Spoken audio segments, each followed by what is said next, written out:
The battlefield stretched endlessly across the crimson plains of a planet caught between two warring civilizations. Dr. Eva Morrison crouched behind the remnants of a destroyed transport vessel, her medical bag clutched tightly against her chest. Artillery fire painted the sky in streaks of plasma and fire, while screams both human and alien echoed through the sulphurous air. Medic. We need a medic here. A soldier's voice crackled through her comm unit. Eva didn't hesitate. She sprinted across the scorched earth, her boots kicking up ash and debris. The Terrans-Thrawn conflict had been raging for 3 years, and she had seen more death than any human should witness in a lifetime. Yet she kept moving, kept saving lives.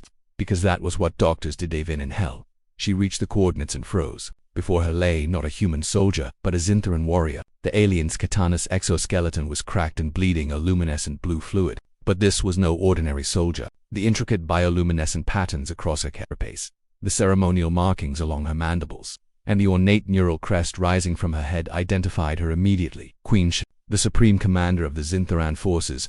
Dr. Morrison, step away from the target. Lieutenant Liam Chen's voice cut through her comm. He emerged from the smoke, rifle raised, his face hardened by months of combat. That's the enemy queen. She's responsible for thousands of our deaths.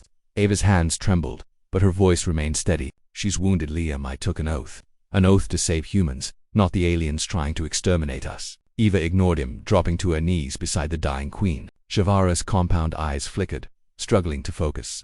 Her breathing apparatus wheezed with each labored breath, and the gaping wound in her thorax pulsed with each failing heartbeat. Why? Help. The queen's translator device crackled, her voice a series of clicks and harmonics. Because I'm a doctor, Eva replied, already applying biogel to the wound. Her hands moved with practiced precision, sealing the major arterial damage. Your physiology might be different, but pain and death are universal languages. Liam circled them, weapons still trained on the queen. Eva, you're making a mistake. Command will command, can court-martial me later, Eva snapped, injecting a synthetic coagulant into Shavara's secondary circulatory system. Right now, I'm saving a life.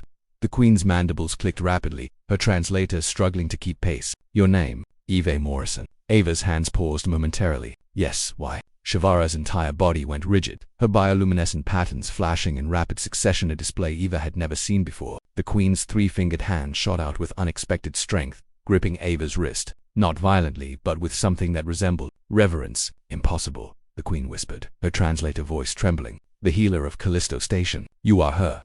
Ava's blood ran cold. Callisto Station, a mining outpost attacked 7 months ago. She had been there, volunteering with a medical relief organization, when Zintheran raiders hit. But that incident had been classified, buried under military secrecy. How do you know about Callisto? Eva demanded. Shavara's eyes dimmed with what could only be described as grief. My daughter, Princess Q. She was learning about your species. Unauthorized reconnaissance. Your military. They shot her ship. She crashed on Callisto. Ava's mind raced back to that chaotic night. The explosion, the screaming, and yes, an alien survivor pulled from the wreckage, dying, terrified. A young Zintheran, barely more than a juvenile. Eva had worked for 6 hours straight to stabilize her, using improvised techniques and sheer determination. The young one, Eva breathed. She survived. I made sure she survived. You did more than that, Shavara said, her voice strengthening despite her wounds. When your military arrived, they wanted to dissect her, study her while still alive. You refused. You hid her. You falsified records, saying she had died. You smuggled her onto a medical transport bound for the neutral zone. Liam lowered his rifle slightly, listening despite himself. Eva remembered. The terrified alien child, crying in frequencies that made her teeth ache. The choice she had faced: follow orders or follow her conscience. She had chosen the latter, risking court-martial and imprisonment. I couldn't let them hurt her, Eva said softly. She was just a child. Shavara's luminescent patterns shifted to warm golden expression of deep gratitude in Zintheran culture. My daughter returned to me 3 months later. She told me of the human doctor with kind eyes who saved her life twice, once from death, once from torture. She spoke your name like a prayer. Eva Morrison, the only human who showed her mercy. Tears streamed down Ava's face as she continued working on the queen's wounds. I didn't know she was royalty. I didn't care. She needed help.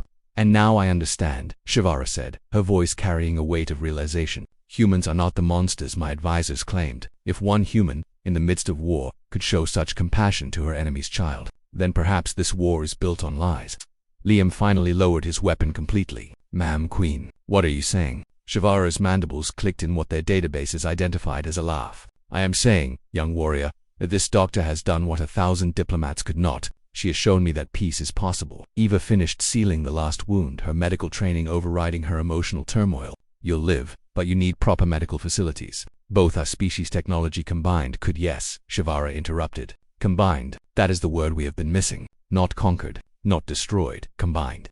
The queen reached into a compartment on her armor and withdrew a small crystalline device. She pressed it into Ava's hand. This is my royal seal. When this battle ends, and it will end soon, I will call for a ceasefire. You, Dr. Eva Morrison, will be my emissary. The human who saved a Zintheran princess will be the one to save both our species.